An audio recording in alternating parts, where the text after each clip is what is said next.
Selamat siang pemirsa, Anda menyaksikan secara langsung di Etika Demokrasi pada hari ini, Kamis 9 Juni 2022 bersama dengan saya Subki Abdul. Kali ini tema yang dibahas dalam Etika Demokrasi ini adalah mengawal tahapan pemilu 2024. Seperti kita ketahui, Selasa lalu 7 Juni 2022 telah disepakati antara pemerintah, DPR dan juga KPU terkait dengan jadwal kampanye ataupun juga tahapan kampanye selama 75 hari. Dan hadir narasumber Wakil Ketua Komisi 2 DPR RI Yanuar Prihatin dari fraksi PKB, anggota Komisi 2 DPR RI Muhammad Rifki Nidami Kasayuda dari fraksi PDI Perjuangan, dan juga hadir perwakilan dari Komisioner KPU Muhammad Afifuddin dan juga Komisioner Bawaslu Puadi. Dan Etika Demokrasi akan dimoderatori oleh Andos Simbolan dari jurnalis senior KWP. Langsung saja dari ruang media center Gedung Nusantara DPR Senayan Jakarta, saya Subki Abdul beserta seluruh kerabat kerja yang bertugas mengucapkan selamat menyaksikan. Kendalanya di mana dan bagaimana solusinya? Barangkali bisa dari Wakil Ketua Komisi 2, Pak Yanuar. Silakan Pak. Jadi sekitar itu aja. Mari kita bicara. Ini mestinya kalau tahapan KPU duluan ini. Tapi nggak apa-apa, ini sebagai pengantar aja. Assalamualaikum warahmatullahi wabarakatuh. Alhamdulillahirrabbilalamin. Teman-teman sekalian, senang sekali sore ini, siang ini kita bisa hadir bersama dalam rangka kita mendiskusikan satu topik yang saya kira ini luar biasa penting di antara banyak topik lainnya, menyangkut soal pemilu, karena pemilu pasti menyangkut masa depan Indonesia, menyangkut masa depan para pemimpin politik kita. Senang sekali juga saya sampaikan karena hari ini kita semua juga didampingi oleh tokoh-tokoh luar biasa ini. Mas Rizky ini kalau di Komisi 2 yang menghidupkan suasana diskusi di Komisi 2 ini beliau. Jadi kalau acara rapat nggak ada beliau ini nggak hidup ini. Terima kasih Afif, Mas Puadi dari KPU dan Bawaslu. Teman-teman, pertanyaannya sederhana saja. Ini rangkaian tahapan ini kan banyak. Tapi kan tidak mungkin juga kita mengawasi hampir semua tahapan. Paling tidak ada beberapa tahapan krusial yang menurut kita itu bisa kita awasi jauh lebih ketat. Yang pertama adalah soal DPT. Ini DPT dari setiap event pemilu atau pilkada ini selalu menjadi problem, selalu menjadi masalah. Syukur alhamdulillah hari ini sinkronisasi antara Dukcapil dan KPU sudah mulai jauh lebih bagus. Tapi pertanyaannya, KPU ini kan hanya menerima data mentahan dari Dukcapil. Berarti ujungnya ada di Dukcapil. Apakah data yang ada di Dukcapil itu mencerminkan seluruh potensi pemilih yang ada? Artinya penduduk yang punya hak pilih memang sudah terdata semua di Dukcapil. Ini saya kira memerlukan pengawasan yang kuat, karena di masyarakat kita masih ada beberapa bagian kelompok kita yang rentan terhadap soal kependudukan. Paling tidak ada 3 pihak. Yang pertama, disabilitas. Pertanyaan kita, apakah kelompok ini sudah terdata dengan baik, dengan akurat di Dukcapil? Sebab kalau ini nggak ada, ke KPU pasti nggak masuk, kira-kira begitu kan. Yang kedua, orang-orang sepuh ini Pak, orang-orang jompo, yang pada saat kita memperkenalkan KTP elektronik, mereka ini sudah sepuh, dan mungkin di antara mereka sudah tidak lagi peduli dengan urusan identitas begitu. Nah ini nasib ini gimana orang-orang semacam ini? Mungkin, dan mereka hak pilihnya kan masih dilindungi undang-undang. Nah ini yang gini-gini nih gimana? Sampai hari ini kan kita juga belum pernah mendengar case atau kasus yang semacam ini mendapat perhatian.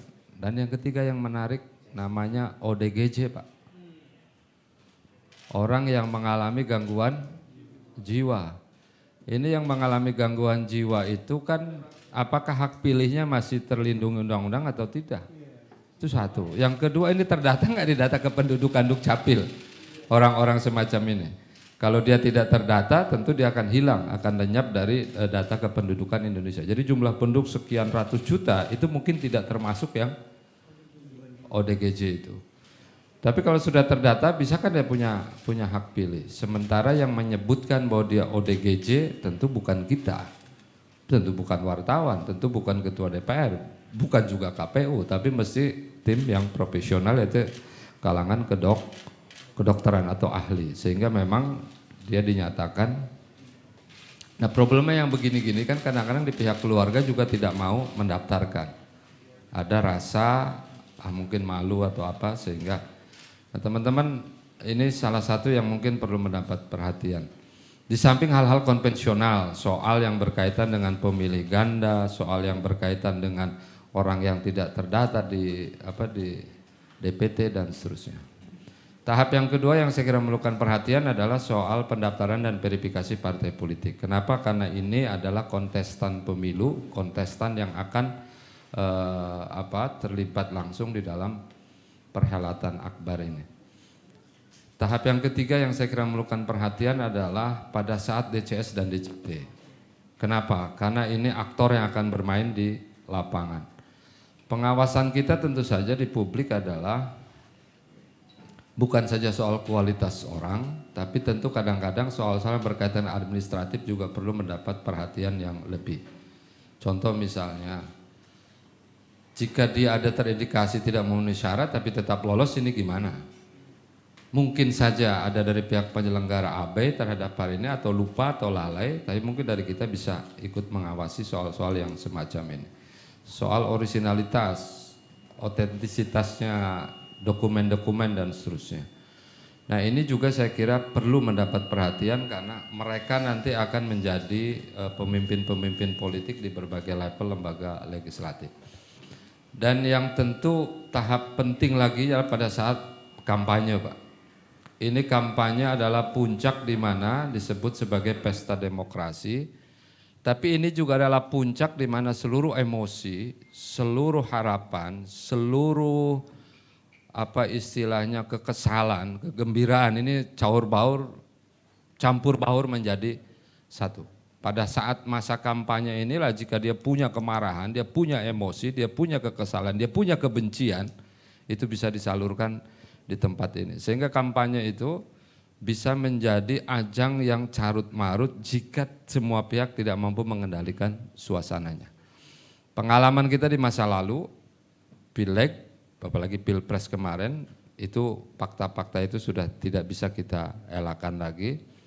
Dan residunya sampai hari ini masih terasa. Residunya itu, padahal Pilpres sudah berlangsung 2019 lalu, tapi residunya sampai hari ini masih berasa. Ya masih. Nah sekarang udah mau lagi 2024. Nah ini yang kayak begini, bagaimana suasana menjelang campaign 2024. Belum lagi Pak soal money politik. Saya memperkirakan bahwa tren money politik tidak bisa hilang 2024 ini. Bahkan mungkin ada kecenderungan menjadi naik. Kenapa naik? Karena 2024 ini satu pemilu di mana keadaannya berbeda dengan pemilu sebelumnya. Dari sudut Pilpres hari ini zero semua, artinya tidak ada incumbent, semua starting dari awal sama. Semua capres sama.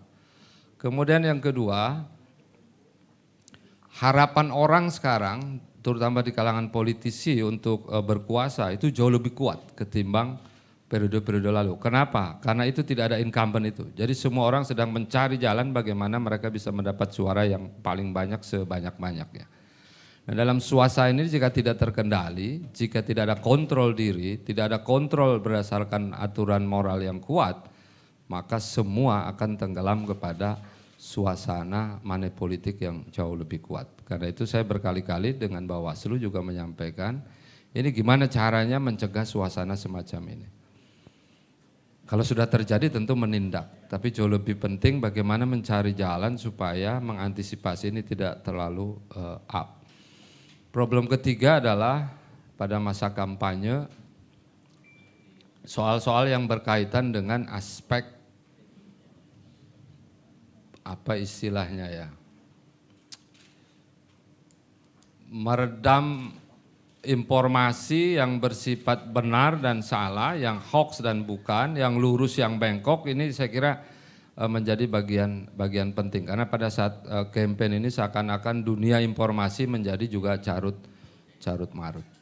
Nah teman-teman sekalian, tahap yang terpenting di antara seluruhnya itu tentu adalah pada saat pencoblosan, rekapitulasi, pencoblosan di TPS, rekap di TPS, rekap di PPK, kecamatan, rekap di kabupaten kota, provinsi sampai ke tingkat pusat. Kenapa? Karena proses rekapitulasinya hari ini juga masih tetap pola seperti yang kemarin.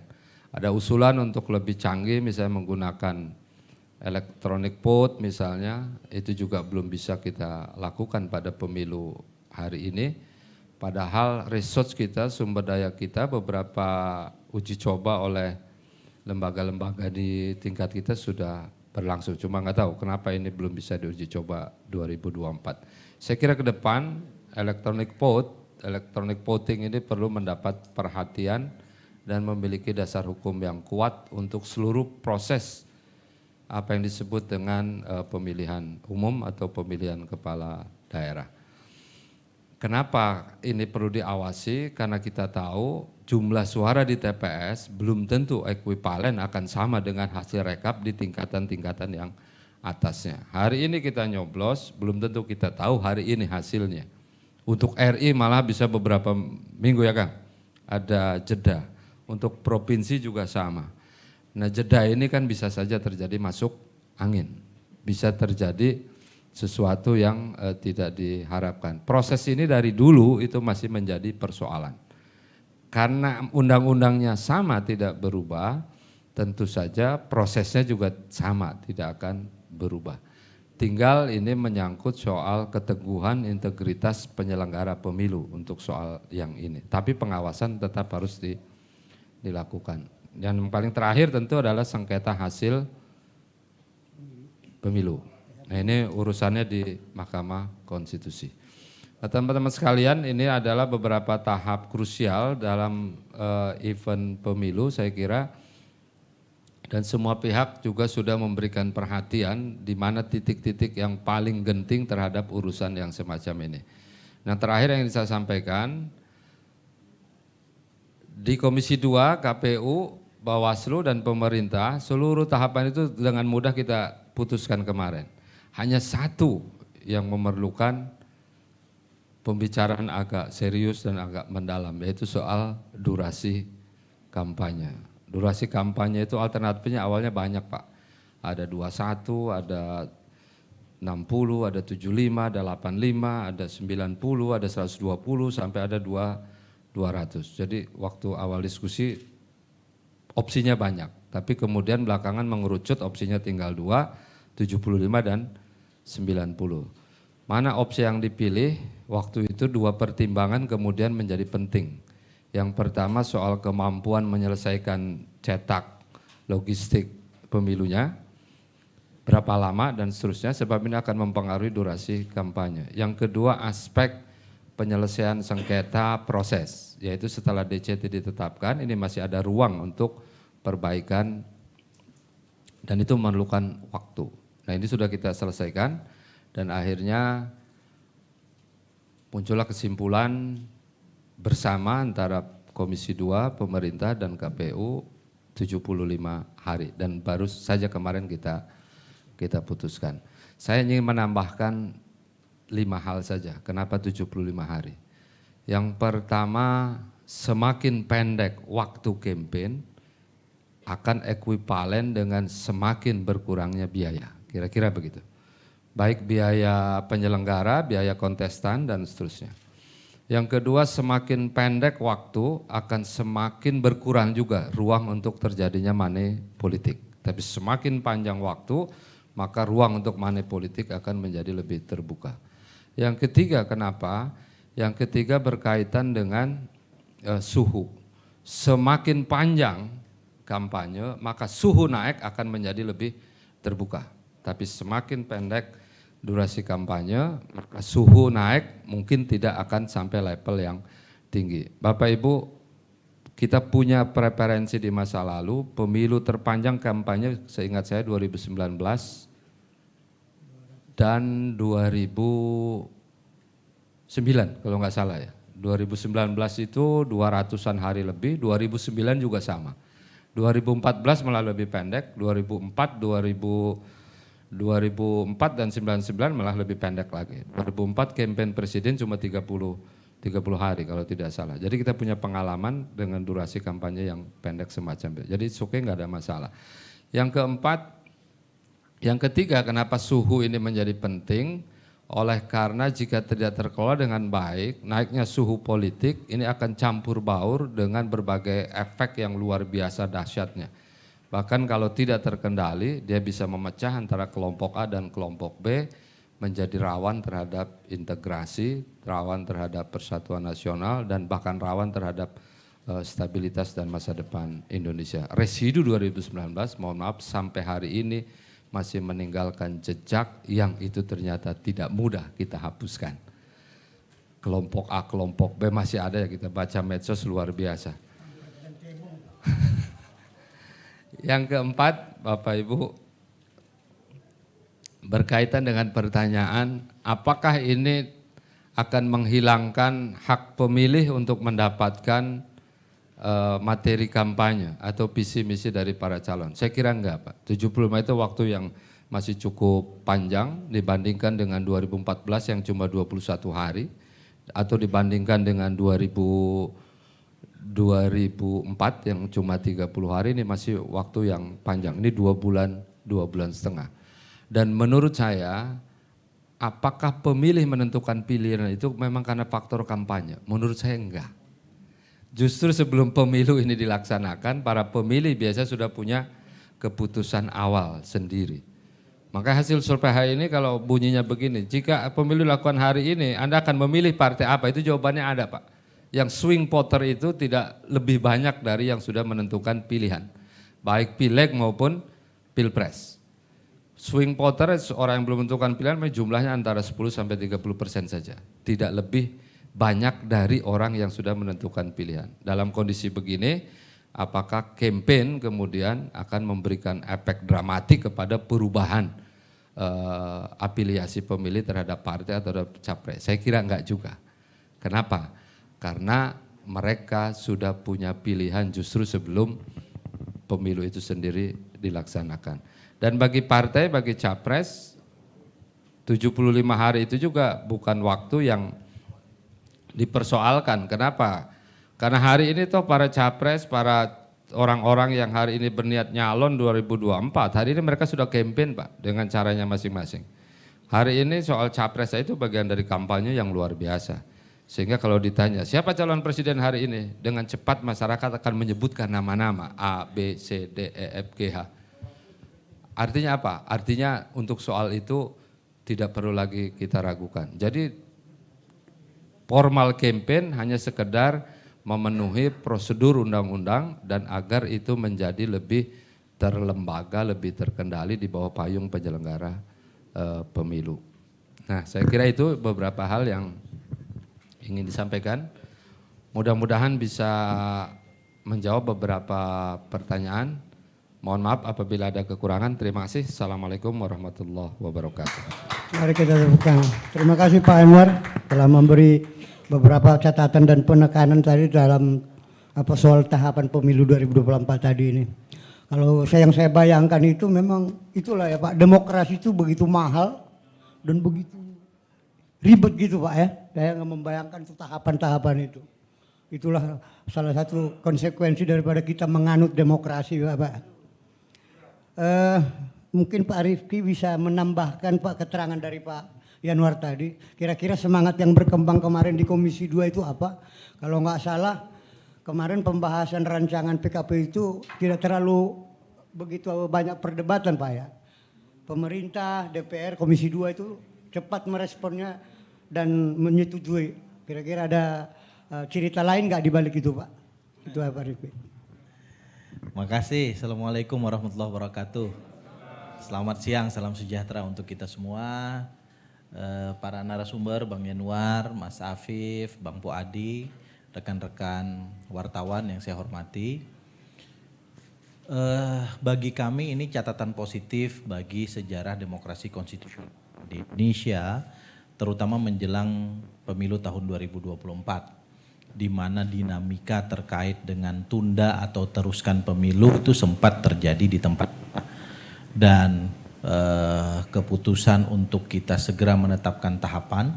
Dan tadi saya sudah tanya ke Mas Afif, insya Allah hari ini atau paling lambat besok PKPU itu sudah diundangkan sebagai produk hukum resmi yang menjadi dasar bagi pelaksanaan pemilu tahun 2024. Saya sangat bahagia karena saya termasuk bagian dari barisan yang sejak awal menolak wacana penundaan pemilu tahun 2024. Atas dasar kita ingin tetap menegakkan demokrasi konstitusional di mana konstitusi kita memerintahkan untuk melaksanakan pemilu 5 tahun sekali dan itu jatuh pada tahun 2024 dan dalam konteks Pilpres masa jabatan presiden hanya dapat diperpanjang, hanya dapat dipilih 1 kali atau 1 periode lagi. Itu satu catatan positif yang saya kira perlu kita syukuri. Dan semua fraksi di Komisi 2 DPR RI memiliki pandangan yang sama. Itu kenapa PKPU kemarin pembahasannya sangat cepat. Karena kami punya tradisi di Komisi 2 DPR RI di bawah pimpinan Pak Yanwar dan kawan-kawan ini agar kami menyelesaikan berbagai macam bottlenecking dalam konteks tugas fungsi kami, fungsi pengawasan, fungsi legislasi, fungsi budgeting dengan para mitra, itu kami selesaikan terlebih dahulu dengan diskusi, dengan dialog.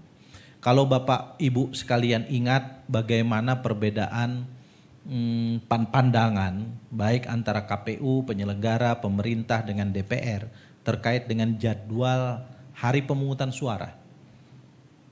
Pada pemilu tahun 2024 kita sempat ingat bahwa pemerintah yang kala itu diwakili oleh Menko Polhukam menginginkan tanggal 15 Mei tahun 2024. Lalu KPU mengusulkan tanggal 21 Februari. Yang pada akhirnya kita cari titik temu sehingga kita putuskan pada 14 Februari. Kita tidak pernah menggunakan mekanisme voting, kita tidak pernah mempertontonkan perbedaan di Komisi 2. Seluruh perbedaan itu diselesaikan oleh Bang Yanwar dan kawan-kawan, bos-bos kami ini dengan cara ngopi, dengan cara berdiskusi, dengan cara mengajukan argumentasi yang baik dan pasti akan menemukan titik temu. Jadi peristiwa beberapa malam yang lalu terkait dengan persetujuan PKPU itu adalah hilir. Hulunya kami sudah berdiskusi panjang dan kami pastikan diskusinya berkualitas demi kepentingan sejarah demokrasi konstitusional kita. Itu yang kedua. Yang ketiga, saya ingin menambahkan saja beberapa hal yang tadi Pak Yanwar sudah sampaikan kepada kita semua. Bahwa kita punya PR besar untuk melakukan penataan pemilu pada tahun 2024 ini sebagai mana PR-PR yang belum kita selesaikan selama ini. Yang pertama, kita memerlukan satu kodifikasi hukum acara penyelesaian sengketa pemilu secara utuh.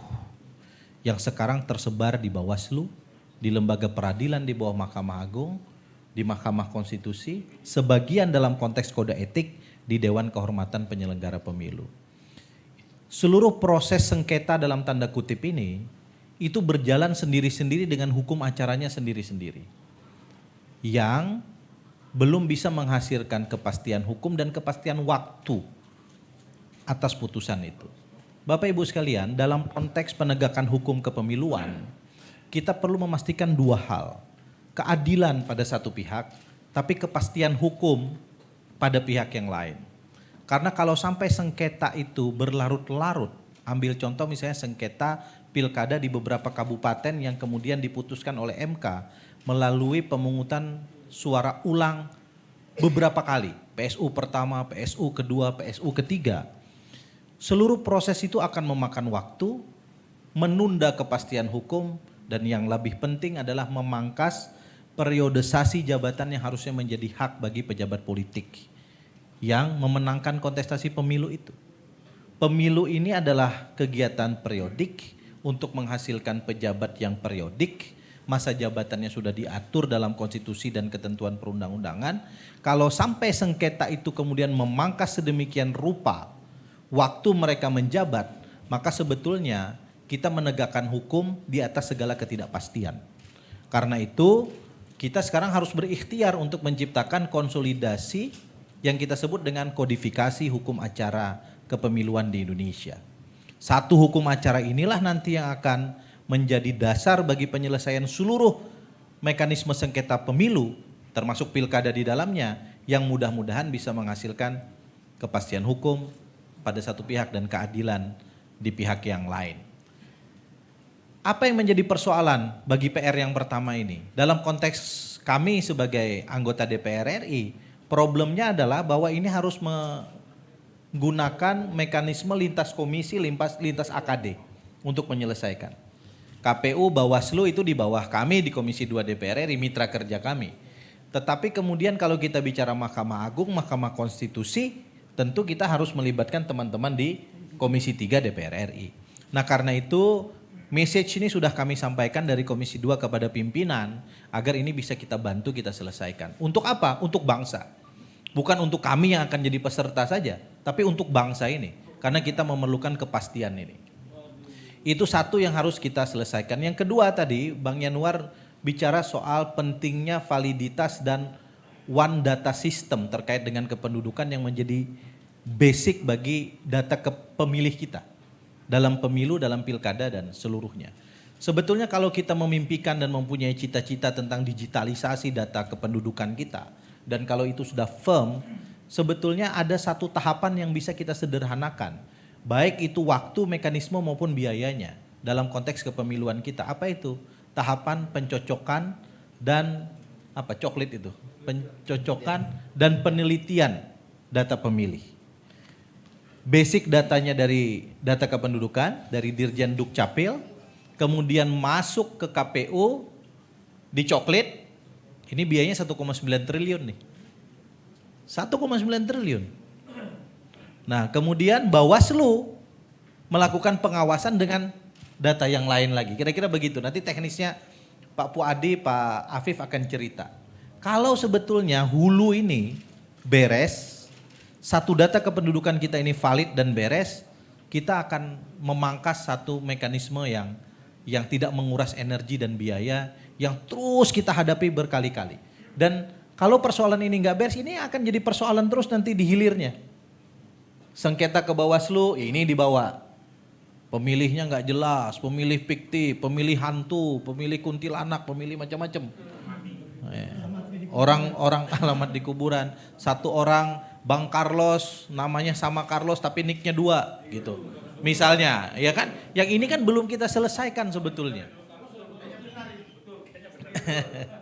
Nah, persoalan ini ada di bawah Komisi 2 DPR RI, Kementerian Dalam Negeri, CQ, Dirjen Dukcapil itu ada di bawah kami, maka dari itu ini adalah concern kami.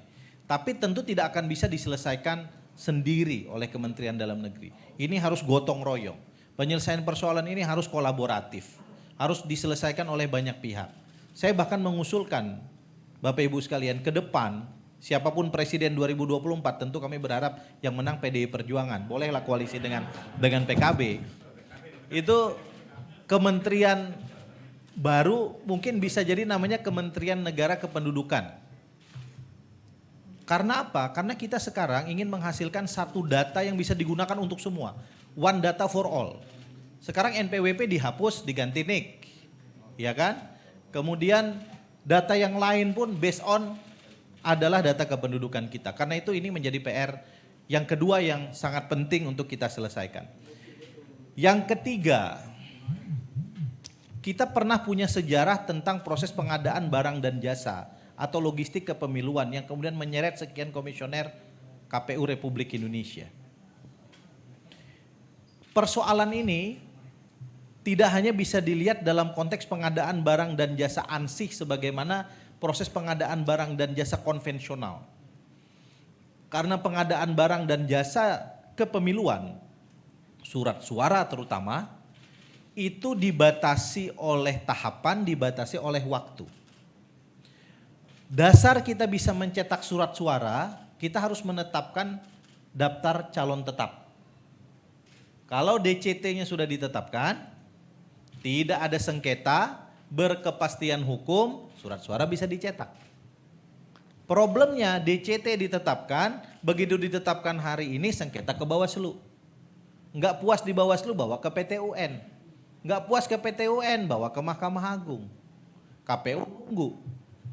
Prosesnya menjadi kemudian memakan waktu yang luar biasa.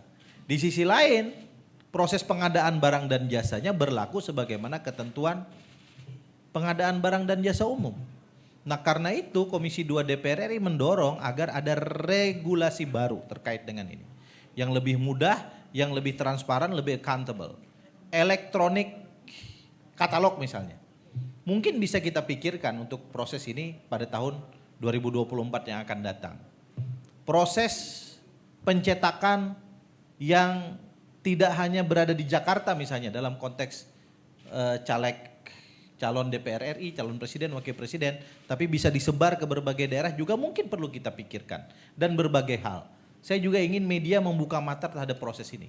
Ini angkanya sangat besar di APBN dan sangat memungkinkan terjadi dalam tanda kutip penyelewengan baik keuangan maupun hukum.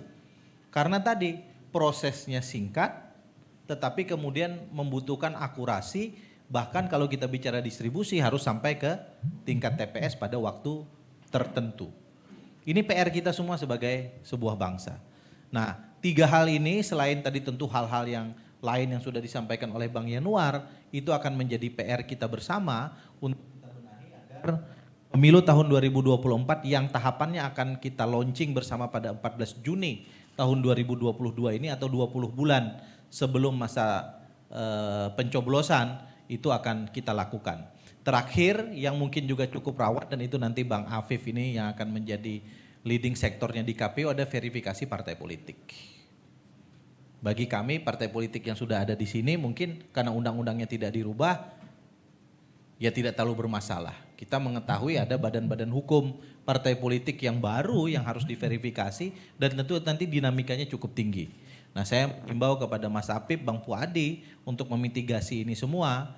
Jangan sampai nanti muncul isu bahwa kita menutup keran demokrasi. Padahal bukan kita tutup tapi memang verifikasinya menunjukkan fakta bahwa partai-partai baru misalnya belum layak mengikuti kontestasi sesuai dengan peraturan perundang-undangan. Saya kira itu yang bisa saya sampaikan. Billahi taufiq wal hidayah. Assalamualaikum warahmatullahi wabarakatuh. Selamat sore, salam sejahtera untuk kita semua. Terima kasih Pak Rifki.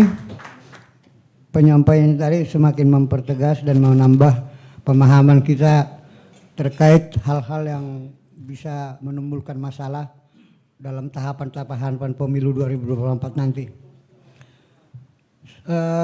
Berikutnya dari Pak Afif ya, dari KPU ya, dari Komisioner Pemilihan Umum. Itu pertama tadi udah disinggung Pak, tapi nggak ada salahnya juga disampaikan soal rancangan itu udah disampaikan ke Kemenkumham Pak. Itu yang pertama dulu udah disampaikan, kapan kira-kira itu diundangkan itu resmi di lembaran negara. Terus yang kedua mungkin soal kesiapan KPU ini, penyelenggaraan pelaksanaan tahapan pemilu 2024 ini. Sejauh mana kesiapan KPU menghadapi ini semua. Ini bukan pekerjaan kecil ini, bukan pekerjaan ringan, ini pekerjaan berat sekali ini. Silakan Pak. Terima kasih Bang Ando Simbolon ya, wartawan senior kita. Guru kita berarti. Assalamualaikum warahmatullahi wabarakatuh. Selamat sore Bapak Ibu sekalian, teman-teman jurnalis yang saya hormati, saya banggakan ini senior saya dua-duanya dari DPR-nya gitu, Wakil Ketua Komisi 2 Kang Yanuar Prihatin dan juga Bung Rifki. Ini teman diskusi lama sebelum sama-sama ketemu di Komisi 2 gitu. Jadi saya begitu dihubungi oleh KIS kemarin rasanya nggak mungkin nolak gitu. Saya dari Bandung ini Pak. Langsung dari sini karena saya lihat aduh penting memang kita menyampaikan informasi. Terus ini sahabat saya Bang Puadi yang nanti akan memberikan penjelasan seputar persiapan dan kesiapan Bawaslu. Saya baru 2 bulan di KPU, jadi kalau kadang-kadang salah sebut KPU Bawaslu mohon dimaklumi. Beberapa kali kejadian itu diketawain orang saya, jadi saya disclaimer duluan lah, ini sedang menyesuaikan ritme. Kalau ada pertanyaan apakah KPU sudah siap menyelenggarakan pemilu, nah saya ingin pastikan di sini KPU sudah sangat siap menyelenggarakan pemilu 2024. Jadi kalau tadi disampaikan baik Kang Yanuar maupun Bang Rifki, 20 bulan sebelum 14 Februari itu jatuhnya di 14 Juni 2022. Jadi nanti tanggal 14 Juni malam di kantor KPU akan di-launching mulainya tahapan pemilu 2024. Insya Allah kita juga sudah mengundang Presiden dan pimpinan lembaga negara pasti akan terlibat dalam kegiatan ini, mungkin termasuk juga partai politik. Jadi kita ingin memastikan memberi ketegasan jawaban setelah 14 atau 13 kali pertemuan membahas PKPU babonnya soal tahapan, kita ingin memastikan ke seluruh warga bangsa bahwa KPU sudah sangat siap menyelenggarakan pemilu, tentu dalam kerangka pekerjaan yang semua dikonsultasikan, dikerjasamakan dengan Komisi 2 dan juga para pihak dengan penyelenggara yang lain seperti Bawaslu. Nah, mungkin sebagian orang berpikir pemilunya masih lama, 14 Februari. Padahal kalau kita mau selidik tahapan itu sudah 3-4 hari lagi. Jadi ini yang perlu teman-teman jurnalis sampaikan ke khalayak, bahwa begitu tahapan dimulai, diketok, itu suhu berangsur naik gitu loh. Kehangatan berasa, kadang-kadang mendadak dingin, panas lagi. Nah ini teman-teman Komisi 2 pasti hafal dan sudah membayangkan situasi itu, dan saya ingin menyampaikan bahwa salah satu tahapan yang biasanya membuat hangat hubungan kita di KPU dan Bawaslu itu adalah para pihak yang tidak menerima atau tidak puas dengan proses pendaftaran partai politik. Kang Yanuar dan Bang Rifki, Mas Fuadi, saya ingin menyampaikan hari ini itu ada semacam sosialisasi sipol, sistem pendaftaran partai yang kemudian menjadi cara kita untuk mengumpulkan pengurus, data dan seterusnya, anggota dan semuanya yang menjadi syarat pendaftaran partai. Kami berdasarkan surat dari Kumham sudah mengirimkan surat undangan dan pemberitahuan kepada 75 partai yang tercatat di Kumham. Per jam 11 tadi yang hadir surat terbalas sampai dan berbalas, konfirmasi surat sampai 30. Per jam 11 tadi 26 LO dan penanggung jawab partai hadir di simulasi sipol di sekitar salah satu tempat di Jakarta. Nanti pendaftaran partai akan dimulai tanggal 1 sampai tanggal 7 Pak Fadi. Jadi dimulai nih, kehangatan ini terasa ini nanti. 1 sampai 7 Agustus mohon maaf sorry. Dan kapan kita akan mendapatkan berapa partai yang akan masuk dan ikut pemilu? Itu tanggal 14 Desember 2022. Jadi di akhir tahun ini kita insya Allah akan mendapat kepastian berapa partai peserta pemilu. Nah ada keputusan MK kemudian yang mengkategorisasikan jenis-jenis partai, ada 3 lah kategorinya. Sederhananya pertama partai yang kayak partainya Kang Yanuar sama Bang Rifki inilah, partai yang punya kursi di parlemen. Ini akan diwajibkan untuk verifikasinya administrasi saja, faktualnya tidak. Ya, kemudian ada partai yang sudah ikut pemilu, punya kursi DPRD, tapi tidak punya kursi di RI. Nah ini jenis partai ini akan diwajibkan atau akan dilakukan verifikasi administrasi dan faktual, termasuk partai baru. Nah ini karena putusan MK, 3 jenis partai ini yang akan kita verifikasi di tahun ini. Ketidakpuasan atas proses, nah itu ada jatuh di proses pelanggaran administrasi atau juga sengketa pendaftaran itu nanti di teman-teman Bawaslu, Bang Fuadi yang akan mengurusi. Jadi kalau dulu saya di KPU, di Bawaslu kan kebalik kan. Dulu saya di Bawaslu itu kalau ada sengketa partai saya jadi majelis Pak. Jadi teradunya KPU, pengadunya partai, biasanya posisinya begitu, kita Bawaslunya. Kira-kira nanti karena saya divisi hukum ini Bang Rifki, kalau nanti ada masalah saya di sini duduknya Pak, teradu, pengadunya dari partai, ya Bang Fuadi di atas, ya dunia berbalik-balik memang, jadi gitu Pak Fuadi ya. Nah kami berharap preventif atau pencegahan dari semua hal-hal yang kita bisa hindari ya kita lakukan, termasuk membuka semua data. Saya ingin menanggapi tadi soal kerawanan DPT misalnya dari Kang Yanuar dan Bang Rifki. Setuju bahwa semua pemilih itu harus punya KTP elektronik sejak tahun 2019. Kami karena hubungan dengan Kementerian Dalam Negeri dalam hal ini Dukcapil sangat baik, sudah memadankan jumlah pemilih kita dengan data dari Dukcapil. 190-an juta pemilih sudah padan datanya, Bang. Tinggal beberapa 3% sekitar 12-an juta yang sedang kami sinkronkan. Meski demikian, karena kita harus melakukan verifikasi atau pemutakhiran dan pencocokan penelitian data pemilih, itu tetap dilakukan. Modal besar dari pemilu kita sekarang adalah, dan harusnya ini menjadi salah satu jawaban kenapa harusnya kita bisa kelola lebih baik, undang-undangnya nggak berubah. Jadi semua inovasi yang dilakukan oleh KPU, batasannya adalah tidak boleh melampaui apa yang sudah diatur oleh undang-undang. Bisa jadi ada orang bertanya kenapa tidak pakai teknologi informasi untuk memutuskan siapa dan berapa suara diperoleh partai politik. Tapi undang-undangnya belum sampai memandatkan ke situ. Jadi apa-apa yang kita inovasikan dalam teknologi informasi itu sifatnya adalah alat bantu untuk memudahkan kita. Semacam penerjemahan dari kewenangan atributif yang diberikan kepada kami untuk mengelola pemilu ini. Semua hal terkait peraturan tersebut dikonsultasikan dengan teman-teman di Komisi 2. Selanjutnya di antara hal selain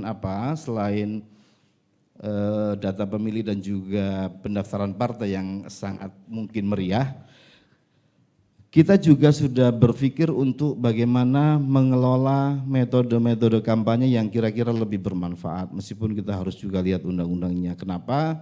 Pada pemilu atau pilkada 2020 kemarin banyak hal yang kita lakukan penyesuaian pada saat kampanye di periode COVID ini. Kita tentu berharap COVID hilang 100%, desain kami itu masih menyertakan pembuatan APD dan lain-lain, artinya kami mengantisipasi situasi terburuk sambil berdoa semoga selesai, sehingga kita nggak lagi ngurusi APD dan seterusnya, harapan kami begitu, tapi kita antisipasi proses-prosesnya. Nah teman-teman jurnalis sekalian, kampanye 75 hari itu juga hal yang baru, saya kira ini kan dialektika kita yang dulu kita bersoal kenapa kampanye terlalu singkat, biar pendidikan pemilih lebih banyak kita panjangkan, sudah pernah kita alami. Pembelajaran 2019 itu kan situasi yang membelah. Nah kita harus mengkampanyekan ini bahwa good news is news. Bagaimana keoptimisan penyelenggara publik terhadap pengelolaan pemilu 2024 ini menjadi semacam headline-nya media untuk memastikan dan meyakinkan bahwa konsolidasi demokrasi di Indonesia berjalan, proses pergantian pemimpin, pemilihan Dewan Perwakilan Rakyat itu berlangsung periodically 5 tahunan gitu. Tidak ada upaya-upaya yang menggantikan itu dan skenario dan rutinitas per 5 tahun itu sedang berjalan gitu. Dan mulai 14 Juni besok lusa tanggal hari Selasa kalau nggak salah, situasi itu akan berlangsung. Kami juga sudah skenariokan kalau ada pemilu presiden putaran 2 juga sudah kita hitung, kalau nggak salah di 26 Juni kalau nggak salah. Kita lihat juga kalender Idul Adha dan seterusnya untuk memastikan itu semua. Jadi itu beberapa hal yang ingin saya sampaikan, dan per tanggal 7 kemarin jam 8-an malam kami sudah berkonsultasi dan membahas bersama di DPR bersama teman-teman Bawaslu, DKPP dan Kemendagri soal PKPU tahapannya. Semalam saya dan beberapa tim berkoordinasi dengan teman-teman di Kumham, konteksnya adalah harmonisasi dan kita memberi apresiasi sekarang task force yang isinya mempercepat semua proses koordinasi, dan ini sebenarnya amanat Presiden dalam banyak pertemuan, termasuk ketika kita ketemu Presiden, membantu mendorong semua proses cepat. Jadi hitungannya malamnya kemarin kita langsung harmonisasi, harusnya hari ini paling lambat besok kita sudah undangkan fondasi dari PKPU tahapan yang akan menjadi dasaran besarannya untuk kita laksanakan tahapan pemilu, kedetailan di pemutakhiran daftar pemilih, kampanye seperti apa itu akan juga dibuat dalam PKPU tahapan yang akan segera menyusul. Saya kira harapan saya penjelasan ini sekaligus memberi kepastian, mengingatkan kita bahwa kesiapan penyelenggaraan pemilu insya Allah sudah sangat baik. Tentu kami sangat terbuka bersinergi dengan semua pihak, dengan teman-teman di Komisi 2, dengan semua kementerian, itu harapannya untuk melakukan mengantisipasi hal-hal yang tidak perlu terjadi, apalagi yang sudah pernah terjadi di 2019, termasuk data-datanya itu kita harus buka. Cara menjaga data itu adalah dengan cara membukanya, mau kita dengan Dukcapil, dengan kementerian lain itu sekarang sedang kita upayakan dengan sangat maksimal. Saya kira itu yang dapat saya sampaikan. Terima kasih atas waktunya. Assalamualaikum warahmatullahi wabarakatuh. Terima kasih Pak Habib. Saya kira lanjut aja ke Pak Puadi dari Bawaslu. Soal kesiapan Bawaslu ya, melaksanakan tahapan-tahapan pemilu ini. Sekitar itu aja dulu Pak. Silakan Pak. Baik, bismillahirrahmanirrahim. Assalamualaikum warahmatullahi wabarakatuh. Yang saya hormati Bang Yanuar, dan yang saya hormati Adinda Rifki, dan yang terakhir yang saya hormati Pak Apip. Ini saya kenal lama pada saat saya seleksi Bawaslu, Panwas ya, 2012 kalau nggak salah ya. Ini tim selnya ini Pak Apip. Jadi saya dulu pernah dinilai oleh Pak Apip. 2017 saya di Jakarta Barat, pimpinannya Pak Apip.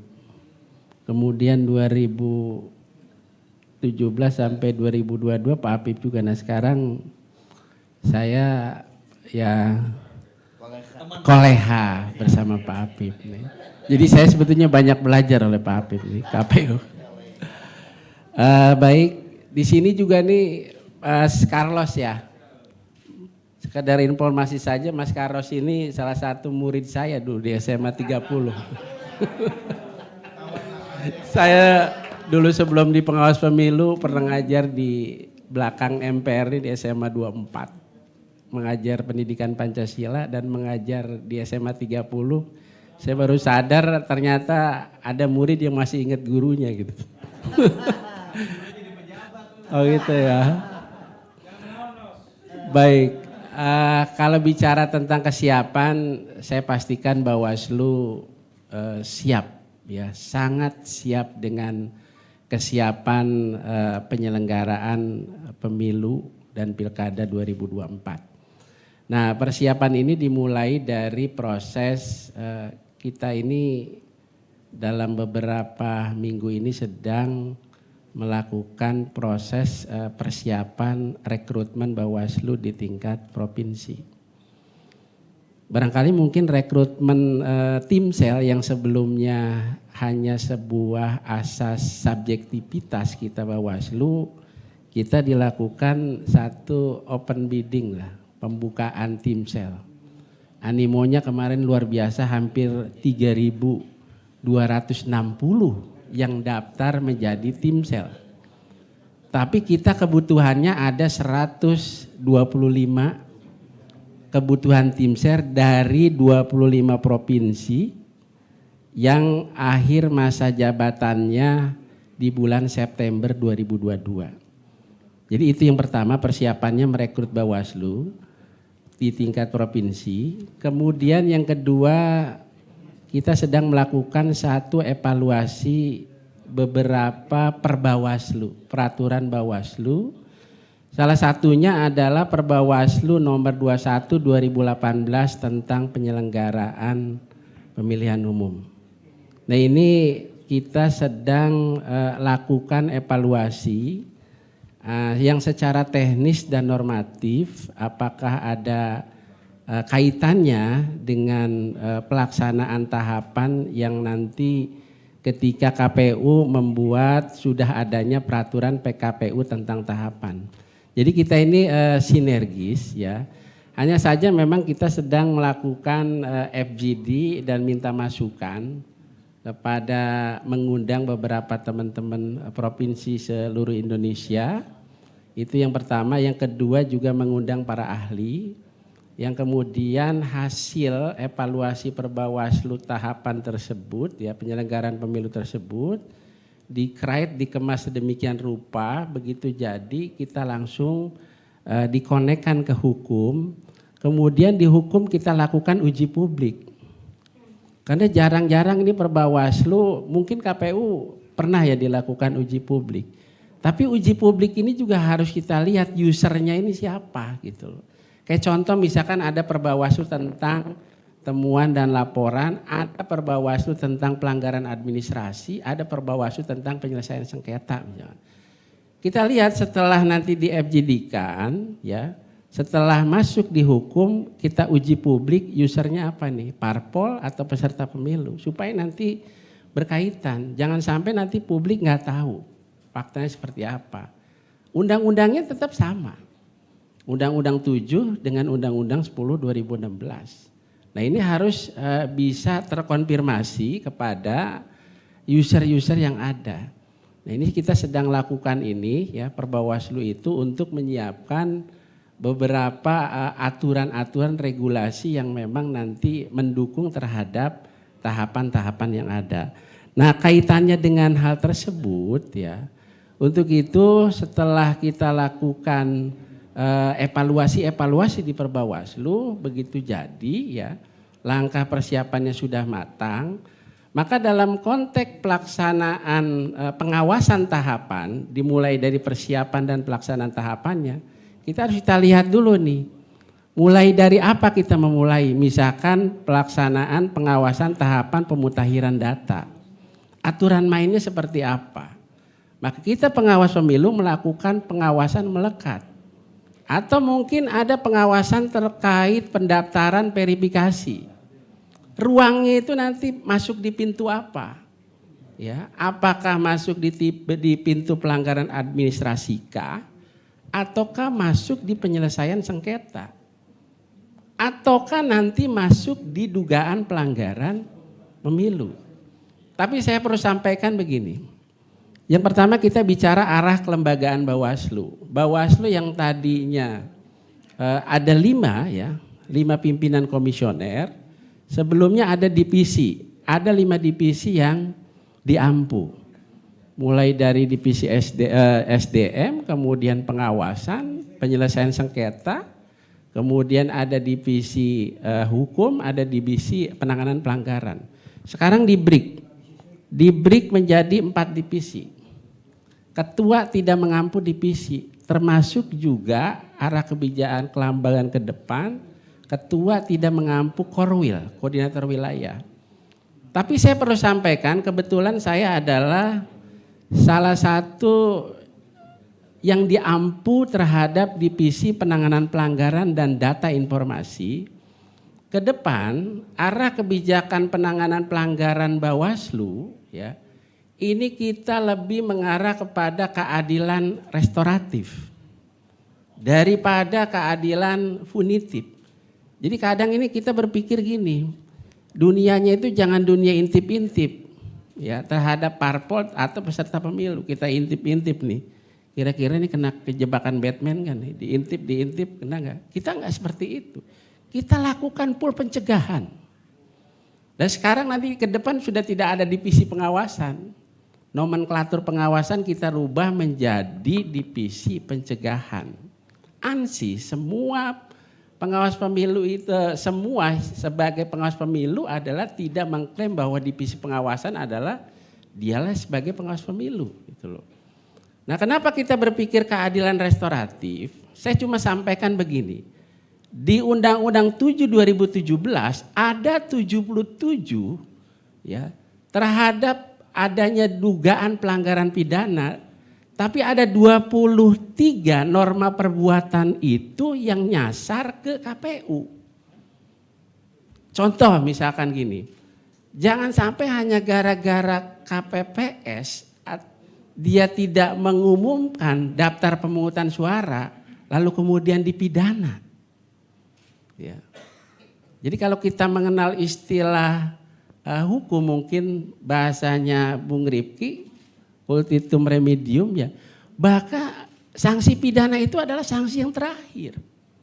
Kita giring ke persoalan-persoalan etik dan pelanggaran administrasi. Tapi jadi catatan ini, kalau udah bicara politik uang, no way, nggak ada cerita. Kalau kemungkinan dia misalkan menggelembungkan suara, nggak ada cerita.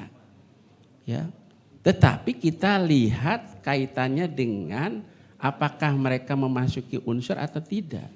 Karena pintu dugaan pelanggaran itu pintunya melalui pintu temuan atau melalui pintu laporan. Di Bawaslu 90% itu temuan tuh harus bisa dibuktikan. Jadi kalau ada pengawas pemilu ya, yang kemudian dia menemukan, dia harus memastikan data dan faktanya. Tapi kalau laporan, masyarakat melaporkan terhadap satu peristiwa, ya, apakah ada dugaan pelanggaran atau tidak, masyarakat melapor. Tapi ini perlu saya sampaikan nih buat teman-teman. Kita masuknya di pintu laporan, tapi pada saat pintu laporan kita memakai undang-undang apa? Mau 10 2016 apa mau 7 2017, tergantung pelaksanaan penyelenggaraannya. Contoh misalkan ya, kalau 10 2016 kaitannya dengan undang-undang pilkada atau pemilihan, polanya 3+2. Coba kita buka di ketentuan pasal 69 ayat 1 huruf I itu. Larangan kampanye di tempat ibadah dan pendidikan. Enggak ada itu dan atau. Jadi kalau ada orang yang melakukan kampanye di tempat ibadah enggak sama pendidikan, itu enggak memenuhi unsur. Kita bicara unsur kumulatif. Itu tidak ada kata dan atau, coba dilihat ya. Tetapi kalau masuk di Undang-Undang 7 2017 di ketentuan pasal 280 ayat 1 huruf I, lain lagi. Terhadap larangan kampanye itu ada kata dan atau di situ. Terus lagi nih, ini jadi catatan ya. Ini kita sedikit evaluasi ketika nanti dalam proses tahapan diduga banyak potensi-potensi apakah masuk di ranah pelanggaran administrasi kah atau masuk di dugaan pelanggaran pidana.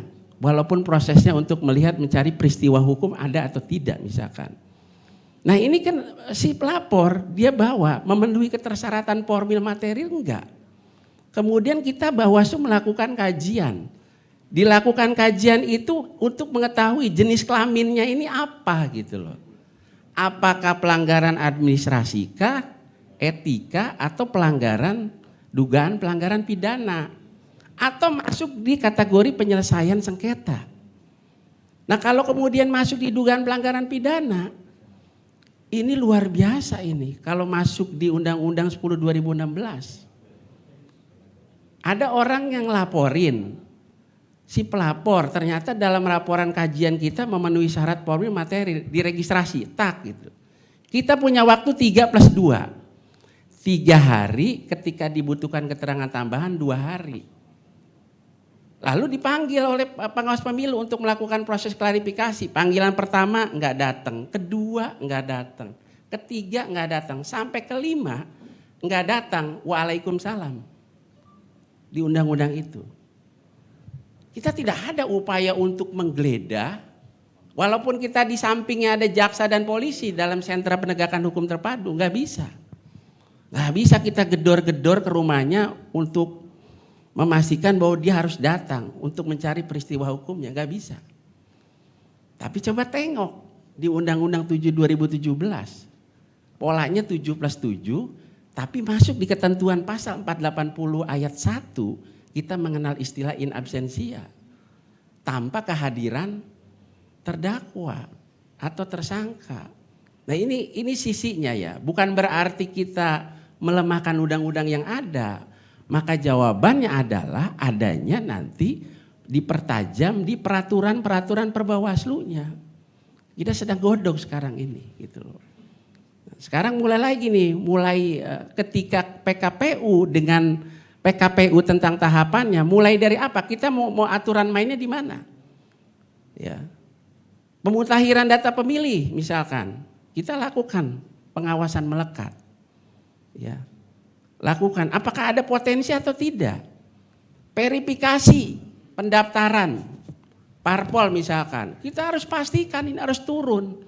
Bener enggak ini ya? Di tingkat kabupaten sekian, pengurusnya sekian enggak, administrasi harus jelas. Dan kita Bawaslu tidak ingin kejadian kasus di NTT. Seperti kejadian di Sabuara Jua. Ya, sudah di ujung baru ketahuan, dia pemenangnya baru ketahuan status kewarganegaraannya. Ke depan saya akan turun ini untuk melakukan satu proses apa yang disebut supervisi, memastikan apakah ada dugaan pelanggaran atau tidak. Nah, untuk itu saya menghimbau buat teman-teman ya, ketika ada dugaan pelanggaran, nggak usah sibuk-sibuk. Kita sekarang sudah menggunakan sistem informasi berbasis digital, ya, ada sigap lapor sekarang, sehingga bisa melaporkan dengan pengguna handphone 170 sekian juta itu semua udah megang, teraplikasi di situ. Sekedar informasi awal saja. Ya, informasi awal di sana ada pelanggaran terhadap satu politik uang misalnya, atau potensi-potensi ini kan udah berjalan. Nggak usah jauh-jauh, rekrutmen tim sel aja udah heboh. Udah heboh. Ini baru ngerekrut tim sel nih, belum komisionernya, ini udah heboh gitu loh. Tapi dari situ kita udah melakukan proses. Apakah ada potensi-potensi yang mengarah ke sana atau tidak. Terhadap peristiwa adanya dugaan pelanggaran yang mengarah pada politik uang. Karena dua hal yang menjadi catatan, memberikan atau menjanjikan. Ya. Di DKI 2019 gara-gara menjanjikan voucher umroh ya, itu masuk rangkeng. 3 bulan bukan hanya percobaan, tapi masuk di jeruji besi walaupun 3 bulan. Hanya menjanjikan loh. Ya, untuk itu langkah kita persiapannya selain mengevaluasi Perbawaslu udah jadi dikemas ya. Setelah masuk di hukum, uji publik, RDP, harmonisasi, undangkan. Lalu tugas kita Bawaslu melakukan apa? Sosialisasi. Ini loh undang-undangnya yang lama gitu loh. Ini loh Perbawaslunya, ini aturan main KPU-nya gitu loh. Termasuk juga ya 2019 yang pernah kita melakukan proses sengketa ex napi. Ya. Ini juga menjadi catatan nih. Karena waktu itu KPU dengan menggunakan PKPU 20-nya, maka Bawaslu tetap berpedoman pada ketentuan pasal di 240. Nanti kita sinkronkan antara PKPU 20 dengan ketentuan undang-undang di 240 nanti. Ya, masuknya nanti akan ketemu lagi nih prosesnya. Pintunya adalah melalui pintu penyelesaian sengketa. Jadi kalau ada parpol atau ada caleg ya, yang kemudian dia mendaftar tersandung dengan persoalan itu, kemudian di TMS-kan oleh KPU, melakukan upaya hukum ke Bawaslu. Bawaslu punya waktu 12 hari melalui proses apa yang disebut mediasi dan adjudikasi. Mediasi itu 2 hari mencapai kata sepakat atau tidak. Ya. Ketika tidak mencapai sepakat antara pelapor dengan terlapor atau pemohon dengan termohon, maka dilakukan upaya hukum selanjutnya melalui proses adjudikasi. Kita melakukan persidangan. Ya. Idealnya undang-undang memerintahkan 12 hari. Tapi kalau faktanya misalkan 6 hari clear, selesai. Nggak ada masalah gitu. Nah ini, itu baru di proses sengketanya. Tapi di pelanggaran administrasi kita punya waktu 14 hari. Undang-undang memerintahkan 14 hari, nggak nyampe 14 hari nggak ada masalah. Asalkan tidak melebihi 14 hari sebagaimana diatur di ketentuan Undang-Undang 7 tahun 2017. Jadi kita udah sangat siap banget ini. Perbawaslunya udah siap, ya, perangkatnya udah siap. Kebetulan kita di tingkat provinsi sedang diproses, ya kan. Walaupun ada yang akhir masa jabatan 2023 dia tidak mengikuti proses seleksi, ini yang akhir masa jabatannya di tingkat provinsi yang sampai September 2022 gitu. Jadi gambaran umumnya seperti itu ya. Kita siap untuk melakukan proses tahapan ya, di mana nanti dalam tahapan tersebut ada potensi atau tidak kita mengenal istilah cegah, awasi, tindak. Lakukan pencegahan, lakukan proses pengawasan. Di dalam proses pengawasan diduga adanya dugaan pelanggaran, maka kita melakukan proses penindakan. Sekira itu aja baru gambaran. Terima kasih Pak Puadi, penjelasannya begitu terang benderang buat kita. Yang penting kita dapat gambaran ternyata tugas Bawaslu itu sama dengan tugas KPU juga. Baik, mana tahu ada teman-teman yang ingin sedikit mendalami? Ada yang ingin bertanya atau memberi? Jadi pesannya Bawaslu dan KPU itu berat sekali. John silakan John satu. John silakan John. Perkenalkan namanya, sebutkan namanya dan medianya. Yes. Saya John Oktaveri Pak dari Wartawan Bisnis Indonesia. Kalau dibilang mantan KPPS benar Pak, udah 6 kali saya Pak. Jadi 6 kali.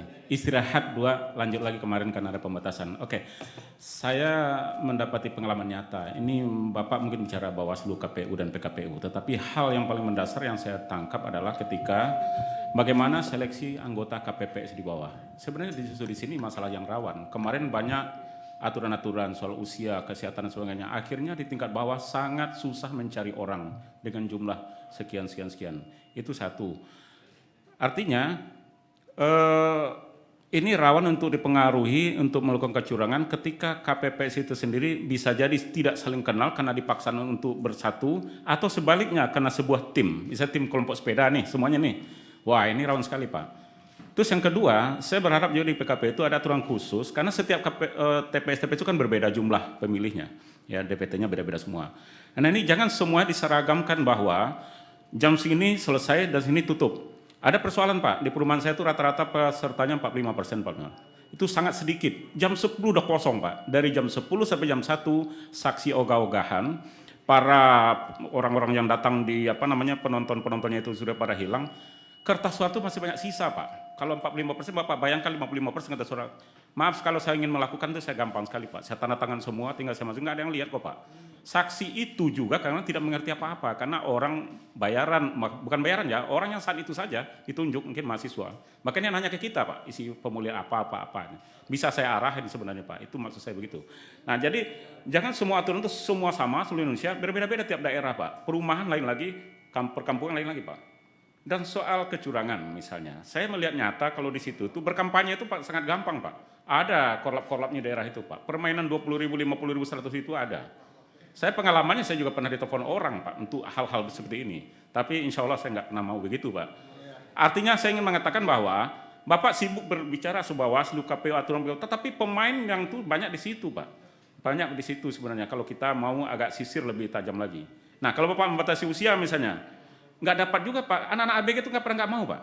Saya udah di atas 50 tahun Pak, kemarin itu diberi aturan khusus, boleh, hanya itu aja saya menjadi 6 kali jadi KPPS Pak. Kalau nggak ada di perumahan saya mau Pak, bukan saya mampu, tapi karena nggak ada yang mau. Loh, ini kan rawan ruang ini, sementara Bapak sibuk dengan sengketa, sibuk dengan partai, sibuklah kampanye, itu satu. Yang kedua substansi Pak, tolong sosialisasi anggota yang mau jadi pileg, itu tolong sedikit benar-benar bagaimana sebanyak mungkin Pak. Maaf pemilu ini orang nggak ngerti kok Pak. Dia datang, dia lihat, apalagi kalau apa itu namanya DPD ya, lihat aja wajahnya, Pak kasihan Pak, saya pilih aja Pak. Loh, fakta, nggak ada yang kenal Pak. Maaf saya sebut satu nama katakanlah, duduk Pak di sini Pak, nggak ada yang kenal Pak di situ Pak. Dapilnya Tangsel misalnya, Banten. Ya, nah ini faktanya saja. Jadi saya ingin jangan semua aturan itu semuanya umum, semuanya sama. Ibarat pakaian ada yang longgar, ada yang sempit Pak. Itu dalam artian begitu kira-kira Pak. Itu aja Pak, makasih.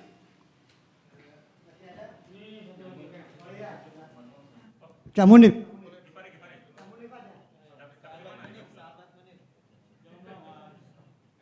Terima kasih ke empat pembicara. Saya menyambungkan, saya baru saja ditawari untuk nyalek. Kasusnya sama. Jadi begini, ini di bawah juga, KPPS juga. Jadi politiknya adalah, sampean nggak usah kampanye. Ini ada surat undangan 100 misalnya, yang datang 70, 30 saya serahkan suara untuk sampean. Tapi diselesaikan dengan ngopi-ngopi. Nah, ini banyak kasus di Tangsel ini, di Ciputat. Anda juga yang jadi ketua fraksi di DPR juga main seperti itu, tapi saya nggak nyebut nama, mohon maaf. Saya tinggal di Ciputat.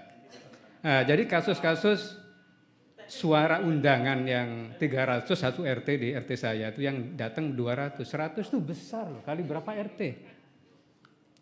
Permainan KPPS yang seperti ini, katanya dia main, tapi dengan KPPS yang sudah berpengalaman, kalau yang baru-baru nggak paham tadi, sebagaimana diceritakan tadi. Jadi diselesaikan dengan ngopi, itu yang pertama. Ini sepele, tapi ini sangat mengganggu dan merusak legalitas demokrasi itu sendiri. Ini yang sulit mungkin diselesaikan. Kedua, soal daerah konflik. Apakah sudah diantisipasi misalnya di Papua yang tidak kondusif? Terima kasih.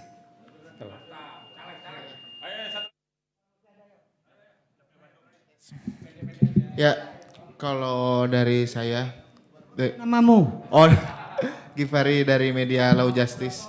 Tapi kalau bicara soal pemilu 2024 ini kan berdekatan juga sama pilkada serentak di ya nggak jauh beda lah dekat waktunya gitu. Nah itu kira-kira cara persiapannya tuh seperti apa gitu kan? Kalau belajar dari tahun 2019 banyak pemilu serentak anggota KPPS yang meninggal gitu kan karena tuh memakan energi yang banyak juga gitu. Ini pemilu serentak 2019 yang awalnya dipisah antara pilpres dan pileg ini disatukan dan ini ditambah lagi ada pilkada juga gitu. Ini apa sih yang perlu disiapkan juga dan sosialisasi ke masyarakatnya itu seperti apa gitu supaya kejadian di tahun 2019 itu nggak keulang gitu aja sih paling. Makasih. Untuk merespon saya kira singkat-singkat aja Pak. Pertama dari Bawaslu dulu atau dari KPU nih? Singkat-singkat aja. Nanti terakhir nanti Pak Yanwar sama Pak Rifki nanti. Iya, Pak John ya kita ketemu di TPS. Pas pilkada kemarin. Saya tahu dan saya bisa membayangkan TPS yang disampaikan Pak John.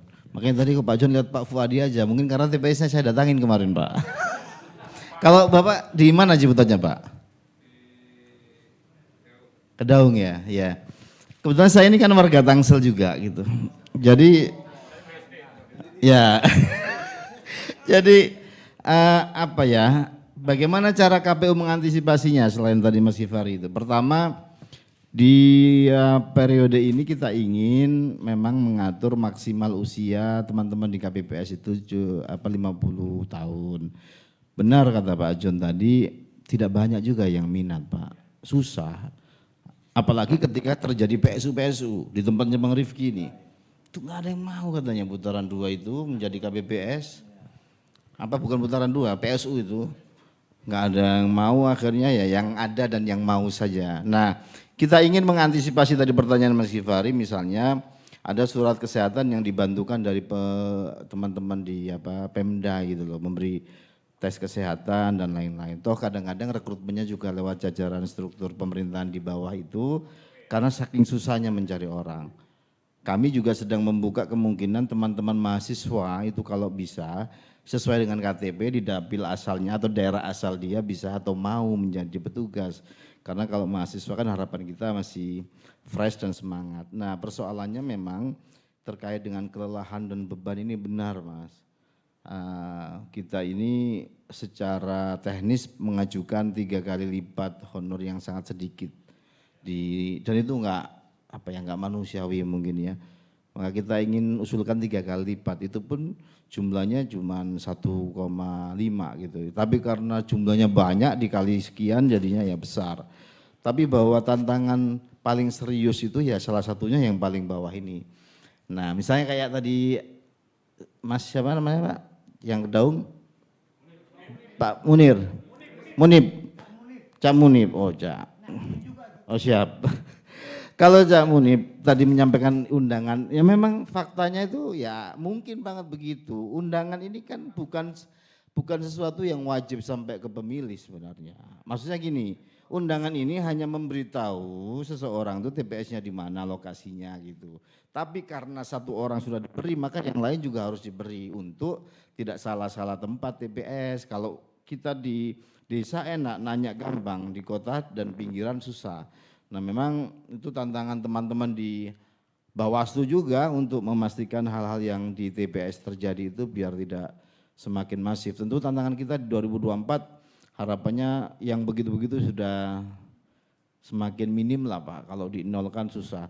Saya waktu itu memantau di Pak John ini soal Dina TPS dan lain-lain gitu. Ketemu di sini terus saya datangin TPS-nya. Gitu. Waktu itu masih Bawaslu. Saya kira begitu ya dari saya, dan kalau ngatur soal antara tahapan pemilu dengan pilkadanya memang PKPU untuk pilkada kan belum, tapi salah satu cara kita pakai petugas-petugas ad hoc-nya mungkin selesai di situ, tapi kemudian langsung kita rekrut kembali. Jadi hitungan tahapan kalau pemilunya itu kemudian 20 bulan ya kan tahapan pemilunya, pilkadanya hitungan kita itu 10 bulan, maka putaran pemilu serentak 2024 ini sekitar 30 bulan Pak hitungan kita. Jadi panjang memang. Nah yang pilkada belum kita atur secara spesifik. Kira-kira kalau memang sesuai dengan aturan yang sudah itu adalah di bulan November nantinya. Demikian, terima kasih.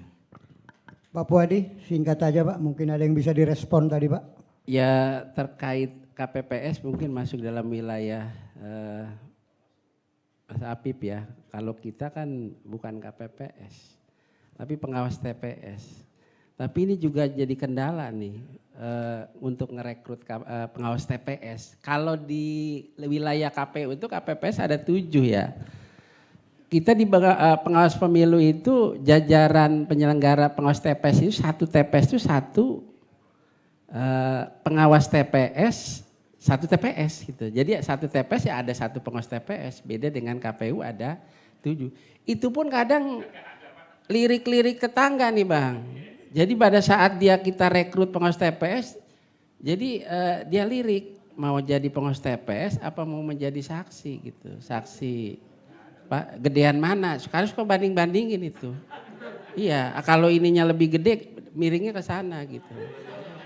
Nah, mohon maaf Bang Yunore, jadi faktanya gitu. Tapi kalau misalkan KPU dengan Bawaslu itu penyesuaiannya sama. Kalau ini kan udah mau kita ini nih kesejahteraannya harus disamakan antara KPU dengan pengawas pemilu. Ini sedang diproses.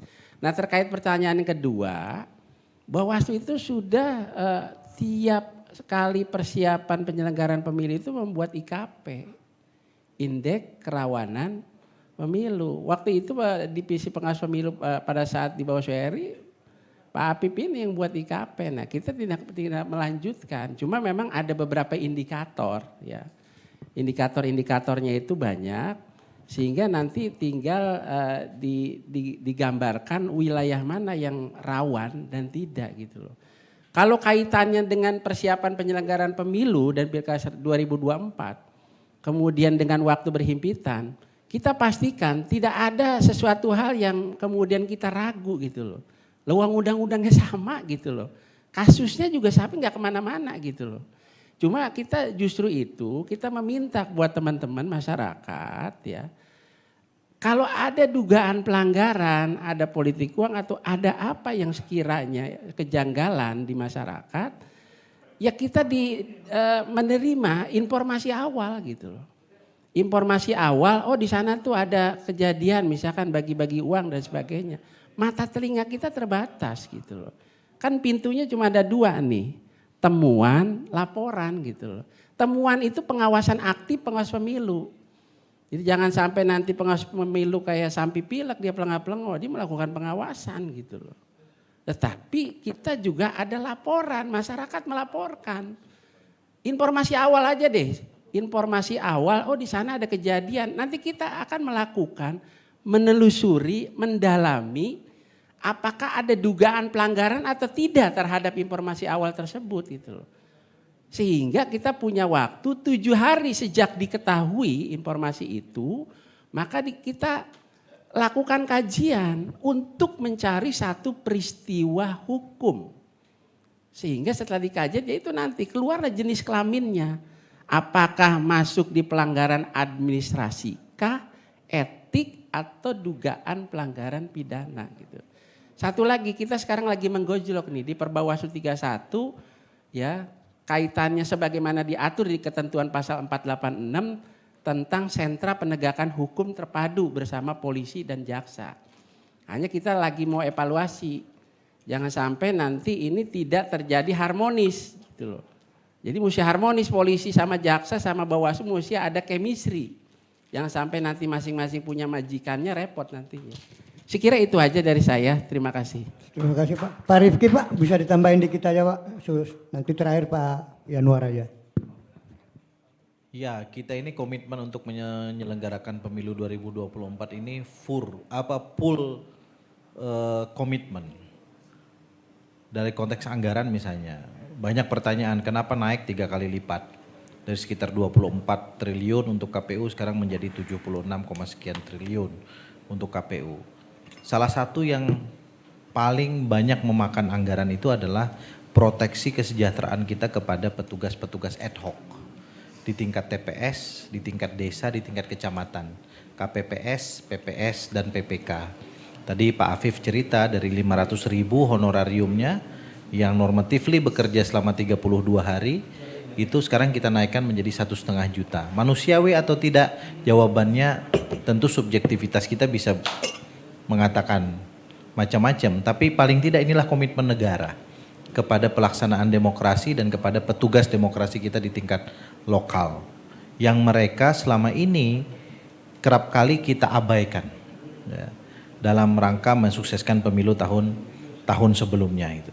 Nah, yang berikutnya saya ingin juga katakan bahwa mari kita awasi bersama per 14 Juni ini karena tahapan akan masuk dan tentu media menjadi peran penting untuk memastikan bagaimana demokrasi ini bisa berjalan dengan baik karena pilar keempat dari demokrasi itu tidak lain dan tidak bukan adalah Bapak Ibu sekalian para jurnalis dan media yang saya hormati. Terima kasih. Yang terakhir nih Pak Yanuar sekaligus ya, memberi pencerahan lah soal tahapan pemilu 2024 ini. Silakan Pak. Terima kasih Pak. Pertama sejak awal saya berpendapat dari dulu bahwa kualitas demokrasi indikator pertama adalah proses politik yang berlangsung di TPS. Jadi kalau di situ gagal maka sesungguhnya kita mengalami kegagalan juga dalam proses demokrasi. Jangan melihat yang di dunia mayanya atau di dunia besarnya, tapi yang di mikro ini justru faktor yang luar biasa penting. Tapi memang perhatian kita terhadap dunia yang mikro ini masih belum memuaskan. Jadi kita harus fair. Kemudian yang kedua, di dunia mikro yang kecil yang TPS ini justru proses kecurangan, manipulasi, pelanggaran itu jauh lebih mudah terkelola dan terkendalikan. Kira-kira gitu, betul Pak? Dan itu datangnya bisa dari 3 sumber. Satu dari penyelenggara KPPS, yang kedua dari Panwas, ya kan? Yang ketiga dari kontestan dan atau tim suksesnya. Jadi 3 sumber ini bisa memberikan sumbangan juga kepada naik atau turunnya kualitas demokrasi di TPS itu. Ini kan ujungnya anunya jelas, yang dikerjakan nyoblos, menghitung, rekap. Sudah itu aja. Coblos, menghitung, rekap. Tiga level ini punya kebocorannya masing-masing. Punya kebocorannya masing-masing. Di samping kebocoran umum antara yang datang dan jumlah kertas suara tidak sama. Pada saat nyoblos, zaman dulu kan kita pernah dengar. Saya nyoblosnya A, tapi pas dihitung kok jadi tidak sah semua masih. Ini yang punya pengalaman masih hafal. Pakunya kebanyakan. Yang repot itu pas diangkat pakunya keangkat itu loh Pak.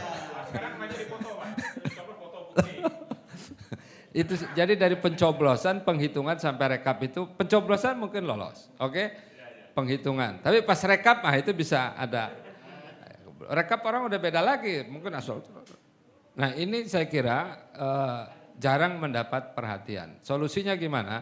Yang pertama tentu dari penyelenggara tidak ada pilihan. Meng-up integritas, komitmen, dan semangat kerja para penyelenggara di level TPS ini, KPPS maupun Panwas. Caranya, satu, ya honornya dinaikkan. Honornya dinaikkan juga Pak.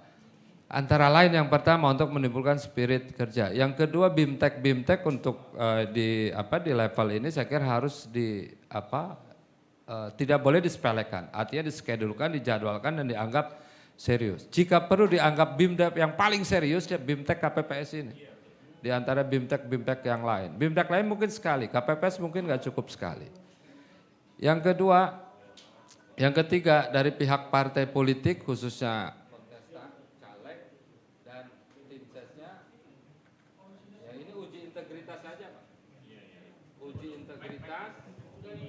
Satu-satu.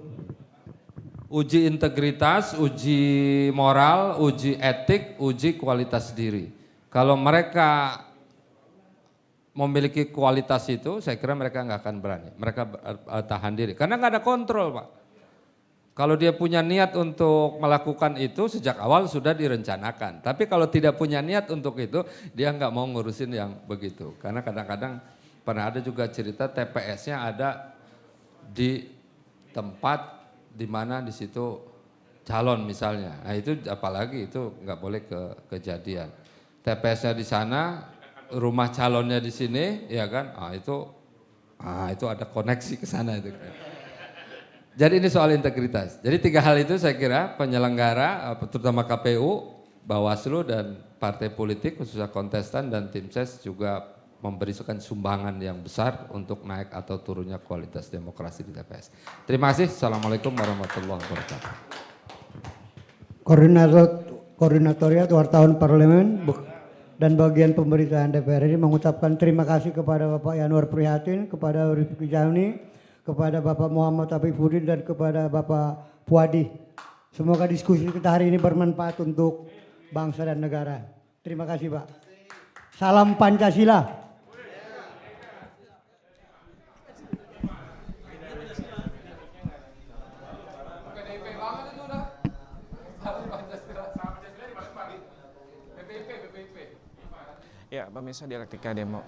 Ya, pemirsa dialektika demokrasi baru saja berakhir, membahas kan dengan mengawal tahapan pemilu 2024 baru saja berakhir.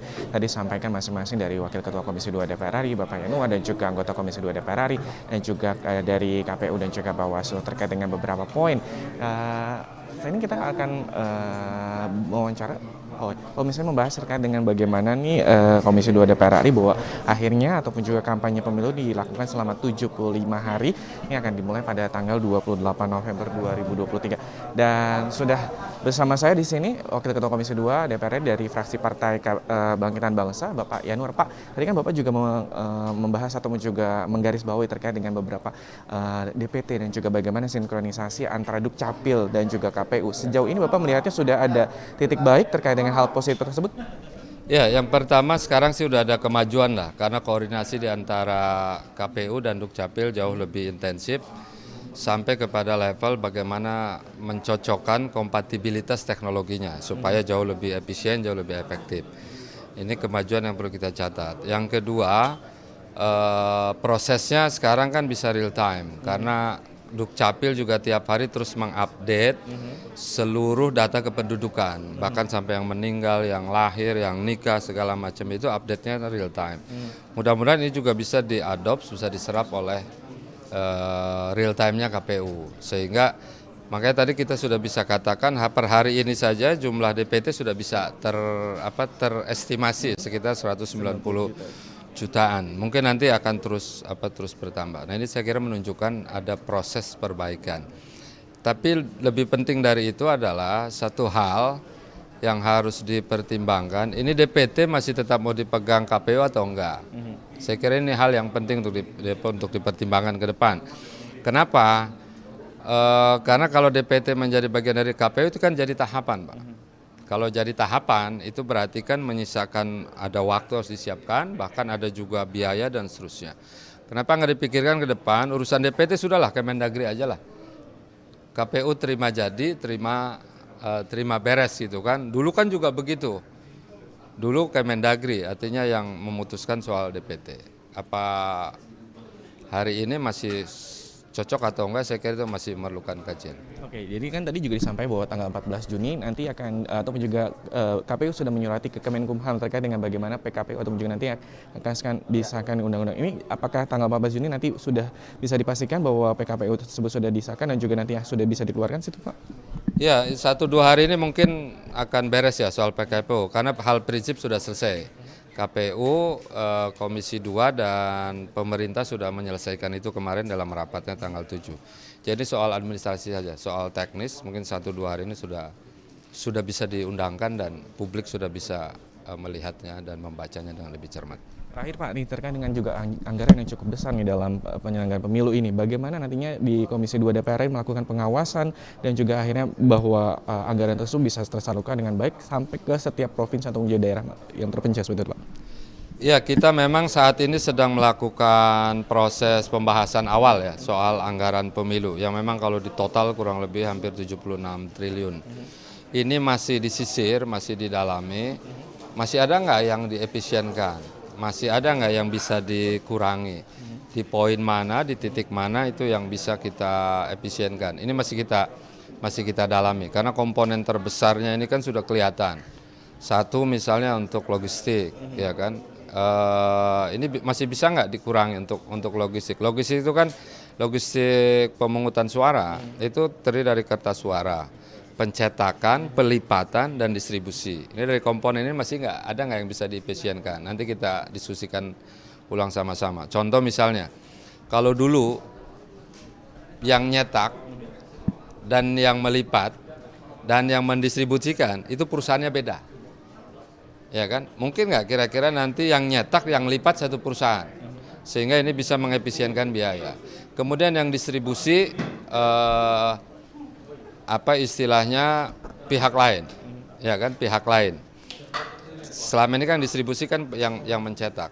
Nah ini saya kira hal-hal penting tapi bersifat teknikal. Tapi ini kalau didiskusikan bisa untuk istilahnya melihat kemungkinan apakah biayanya bisa diefisienkan lagi. Atau juga honor-honor pengawas pemilu atau panitia ad hoc di KPU atau honor-honor lain, apakah masih mungkin nggak? Nanti kita cek sama-sama, karena ini memang belum selesai diskusinya dengan KPU dan Bawaslu. Terima kasih sekali lagi Pak Yanuar, selamat bekerja dan pastinya semoga tahapan pemilu berjalan dengan lancar. Terima kasih sekali lagi. Ya. Dan misalnya tadi kami berbincang terkait dengan bagaimana tahapan pemilu dan juga proses terkait dengan anggaran juga. Kita harapkan tahapan pemilu nantinya PKPU ini benar ataupun juga ditunggu pengesahannya oleh terkait dengan 14 Juni seperti jadwal yang direncanakan. Dan ini ada akhir dari siaran langsung Dialektika Demokrasi. Hari ini saya Subki Abdul beserta seluruh kerabat kerja yang bertugas mengucapkan terima kasih atas perhatian Anda. Selamat menyaksikan acara kami selanjutnya. Wassalam.